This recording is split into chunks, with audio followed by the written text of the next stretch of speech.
ನಮಸ್ತೆ ರೈತ ಬಾಂಧವರೇ. ನಮಸ್ತೆ ಸರ್. ನಾವು ವೆಲ್ಕಮ್ ಕಂಪ್ನಿ ಪ್ರತಿನಿಧಿ ರುದ್ರೇಶ್ ಅಂತಂದು ನಾವು ಇಲ್ಲಿ ಚಿಕ್ಕರಕೆರೆ ಗ್ರಾಮಕ್ಕೆ ಬಂದಿದ್ದೇವೆ.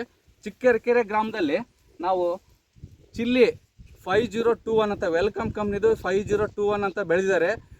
ಈ ರೈತರನ್ನ ಪರಿಚಯ ಮಾಡ್ಕೊಳ್ಳೋಣ. ನಮಸ್ಕಾರ ರೈತ ಬಾಂಧವರೇ, ನಿಮ್ಮ ಹೆಸರು? ಕರಿಬಸಪ್ಪ ಸರ್. ಕರಿಬಸಪ್ಪ ಅಂತ. ಊರು? ಚಿಕ್ಕರಕೆರೆ, ಜಗಳೂರು ತಾಲೂಕು, ದಾವಣಗೆರೆ ಜಿಲ್ಲೆ. ನೀವು ಯಾವ ಕಂಪ್ನಿ ತಳಿ ಹಾಕಿದಿರಿ? Welcome sir. ವೆಲ್ಕಮ್ ಕಂಪ್ನಿದು 5021 ಅಂತಂದು ನೀವು ಬೆಳೆ ಬೆಳೆದಿರಿ. ಹೆಂಗ್ ಬಂದಿದೆ? ಈ 3 ವರ್ಷದಿಂದ ಬೆಳಿತಾ ಇದೆ. ಈ 3 ವರ್ಷದಿಂದ ಇದೇ ಬೆಳೆ ಬೆಳೀತಿದ್ರೆ ಹೆಂಗ್ ಬಂದಿದೆ? ಬಹಳ ಚೆನ್ನಾಗಿ ಬಂದಿದೆ ಸರ್. ಹಾ, ಕಾಯಿ ಎಲ್ಲ ಹೆಂಗ್ ಬಂದಿದೆ? 12 ದಿನ 13 ದಿನಕ್ಕೆ ಕಟಾವ ಸರ್. ಕಾಯಿ ಮುಟ್ಟಿದ ತಕ್ಷಣ ನಮ್ಮ ಕೈಗೆ ಹಂಗ ಬರ್ತದೆ. ಗಿಡ ಅರೆ ಬರಲ್ಲ. ರೈತ ಬಾಂಧವರೇ, ಬಹಳ ಚೆನ್ನಾಗಿ ಬರ್ತದೆ. ಇದು ವೆಲ್ಕಮ್ ಕಂಪ್ನಿದು 5021 ಅಂತಂದು ಕಾಯಿ ಹಿಂಗ್ ಬಂದಿದೆ. ಆಮೇಲೆ ನೀವು ಎಷ್ಟು ಎಕರೆ ಹಾಕಿದಿರಿ ಇಲ್ಲಿ? ಒಂದು 2.5 ಎಕರೆ.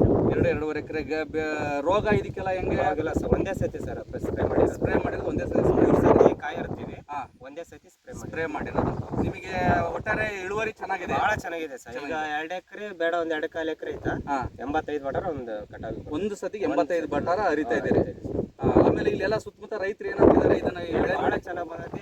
ನೆಕ್ಸ್ಟ್ ಟೈಮ್ ಮಾಡಿದ್ರ ಸರ್. ಹೌದಾ? ನರ್ಸರಿ ಅದು ಇದು ಅಂತ ಅನ್ಕೊಂಡಾರ. ನಾವು ಮಾತ್ರ ಬೆಳಕಂತ ಬಂದಿದೀವಿ. ಬಹಳ ಚೆನ್ನಾಗಿ ಬಂದೈತಿ. ಇದನ್ನು ಹಾಕಿದಾರೆ. ಇಳುವರಿ ಚೆನ್ನಾಗಿದೆ, ಬಹಳ ಚೆನ್ನಾಗಿದೆ ಸರ್. ರೈತ ಬಾಂಧವರೇ, ಇದು ವೆಲ್ಕಮ್ ಕಂಪ್ನಿದು 5021 ಅಂತ ಚಿಲ್ಲಿ ಬೆಳೆದಿದ್ದಾರೆ. ಇದನ್ನ ಎಲ್ಲಾ ರೈತರು ಬೆಳೀರಿ, ಚೆನ್ನಾಗಿ ಬಂದಿದೆ ಅಂತ ಹೇಳ್ತಾ ಈ ವಿಡಿಯೋನ ಮುಗಿಸ್ತಾ ಇದ್ದೀವಿ. ನಮಸ್ಕಾರ.